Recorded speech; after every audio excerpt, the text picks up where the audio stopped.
So Tony Khan calls this out, like we just watched this match, the All-Star 8-man tag, and he promotes this, he shouts this out. Omega, Briscoe, Speedball, Knight, Okada, Ricochet, Young Bucks. Multiple heated rivalries explode on Dynamite. And then this guy, Sir Samuel, is like, this is a man who has rediscovered his fastball. So much going on here character-wise. No, there isn't. A lot of times, so much going on character-wise isn't a good thing either. What happened character-wise in that match? They just had an insane back and forth and nothing came of it. But, yeah, so he says that. Then Tony Khan responds, in the weeds, Sir Samuel. In the weeds. He's a smoker. He's a joker. He's a midnight toker. Tony Khan, this is great.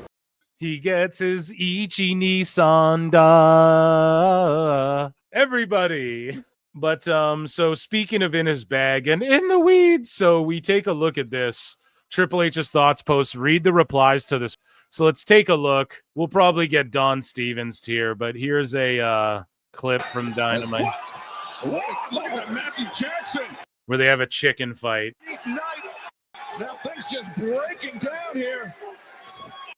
And so you read the comments to this, and this dude's like, AEW's an embarrassment and needs to go away.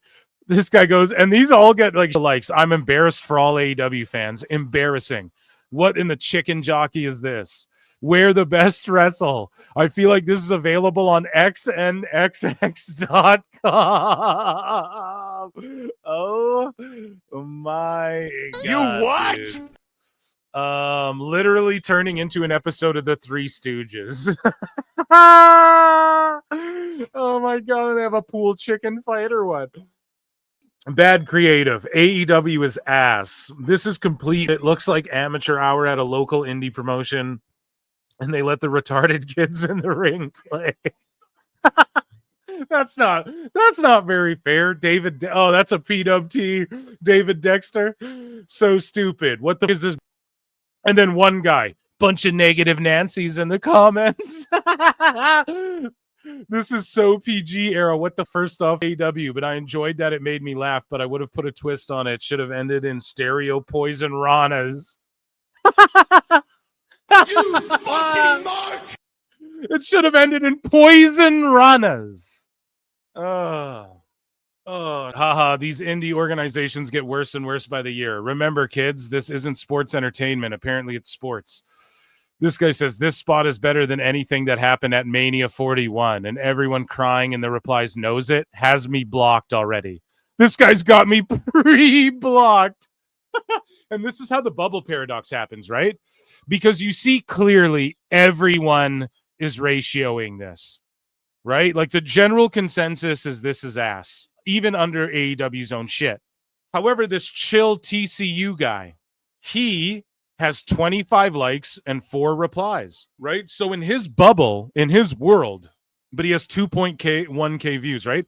So in his world, like, no, he's ratioing. His opinions are just being validated and aren't getting checked. Now, I'm not saying don't block utter sickos. Like, there's people with 7 followers. You block them. There's people like AR Gold and shit. Block and mute these people. They are fucking cringe lord goofballs, okay? Yes, block these people. Like, obviously, right? You don't want to give them money. It's just like, this is how you get in a bubble, though, when you won't allow any other discourse, right? And then you're just validated in your opinion all the time. Don't ever let that fucking happen. Like, protect your peace. But look, I'm pre-blocked. I don't even know who this guy is. He's probably got a babillion people. He's probably got everyone who's like, fuck this. He probably went and blocked everyone. You know, I didn't even comment on this. What am I going to add to what everybody else is already saying? So the Pinfall Prodigy's like, reason 2,993 why I won't take this company seriously. This is so bad. I thought this spot was kind of funny. Seeing how, did you really with your sad face emoji? Seeing how these are the spots promoted. Clearly TK no different than Vince and just book shit for his own kinks. LOL. Exactly. Same criticism as Vince. Spread too thin, booking shit for your own kinks. Why would this be the clip part of the match? You know? So we could keep going on for days. Absolutely insane, crazy read. We could keep going. That's like an all-nighter. So Lucha Blog chimes in again. He says, Grand Slam tickets are running from $427 to $8,174, including fees. The upper bowl is not on sale yet. These are pesos, by the way. So 8,174 pesos is the highest ticket price in the history of wrestling events at Arena Mexico by a good distance. Higher than any Triple Mania show, though fees may be arguable. It's the most expensive show in the history of Arena Mexico. Now, supply and demand, if it sells out, great. But what gives Tony Khan the fucking gall to think he can do that to people, The man? best guy's Tony Khan. And this is proof right here that WWE fucked up. What do you think they'd pay? You know, Orton was in town and shit like that. You guys know what I'm saying? So that's pretty wild there. In other creative news, Stokely Hathaway is now just called Stokely, and he's with the Living Legend Killers. So FTR just stealing Randy Orton's gimmick. Speaking of Randy, and Stokely's now just called Stokely for some reason. AEW Collision is forced off TNT for the Avengers movie and will air on TBS instead. This is no joke, man. This is real shit. So let's take a look at this. It's an Avengers marathon, and this sicko tried to correct. He's like, it's an Avengers marathon.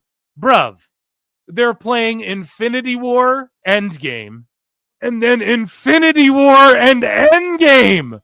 Back to back. Back to back. They gonna ask if I don't play this shit. Back to back. Yeah, they want it back to back. They fucking meek-milled AEW with the Avengers, bro. That's what TNT did. They meek-milled Tony Khan with the Avengers. It's not even like, oh, we're going to play Avengers 1, 2, 3, 4, 5.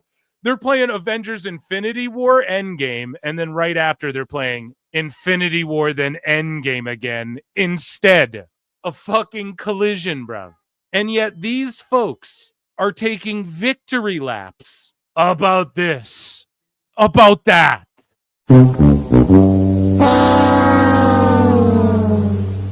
About that. So the game ends. 1.67 million are watching. Within 11 minutes, drops by almost 1 million. Oh, more like 800,000. Within the next fucking half an hour. Within the next, 15 minutes, they're down almost 1 million. Within the next half an hour, they're down 1 million. You get what I'm saying? Or 15 minutes from that. By the end of the show, they do an overrun because Tony thinks for some reason, well, if the NBA fans stay on, we'll do an overrun. And he paid for this. 5 extra minutes with Daniel Garcia, bro. And there's 365,000 people watching. So I don't know what they think. Oh, there's AEW fans, 419,000 who stayed up. Even they're like, fuck this. Even they're like, fuck this. I don't need to see the end. I'm just shutting this off. It's too late for me. And they had 2 picture-in-picture ads in the main event for 419,000 people. And then they sit there and go, 770K, a 0.20 in the key demo. The real number is 550K to 356 because that's where people's TVs sleeper timers shut off an hour after the game was done is when people's sleeper timers went, you haven't pressed a button in 60 minutes. Sleeper going off in 60 seconds. For real! That's the facts. And am I the only one? Did I just invent that? TVs do that, bro. Everyone's TVs went, oh, you have not pressed the volume button in 60 minutes. Shutting off in 60 seconds. That's what everyone's TVs did here. And then this overrun is the amount of people who are like, okay, fuck, I have to see the last 5 minutes. Don't they get that? Don't take a victory lap, okay? Don't take a victory lap yet.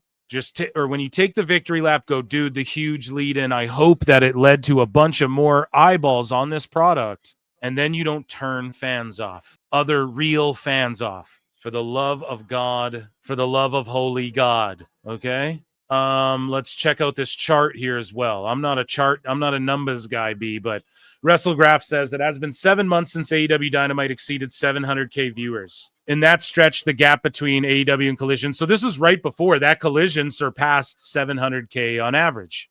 So it broke the streak. And then now people are using Collision against NXT, and it's just like a fake number. And it's like, don't do that, guys. Just don't do that. Because what's going to happen when NXT goes head-to-head with All In?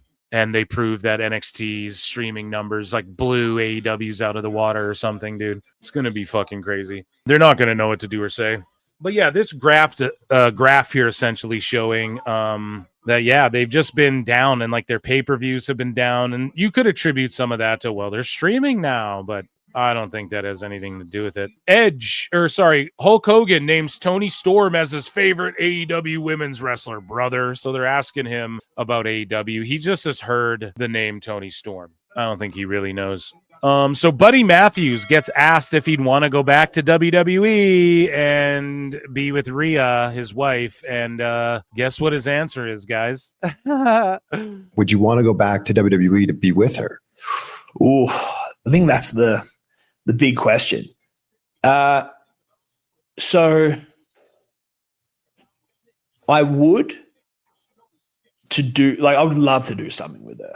I would love to do something. I think that story and our chemistry, just the way we are, would be good television. I think would be fun. It's definitely that's definitely something I'd like to scratch. But if it worked out, you know what I mean? I wouldn't want to.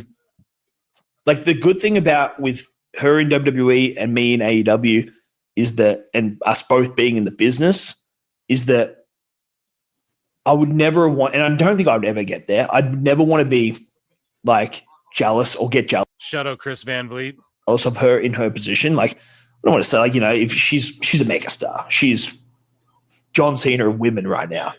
And if I'm lowered and let's just say I'm doing enhancement matches or whatever, I don't want to be like, well, you're doing that, you get this special treatment. You're doing no matches right now, and everybody makes fun of you when you're at the supermarket and fucking Rhea's getting asked for pictures, and the guy in the picture doesn't know who you are. Now, no one wants you to feel, and I get what he's saying, bro. That's the perception regardless. It's Rhea fucking Ripley. Okay, unless you're John Cena, like you named, or The Rock, and you're dating her, there's no unless CM Punk breaks up with AJ Lee and starts dating Rhea Ripley, there's no more over women in the business.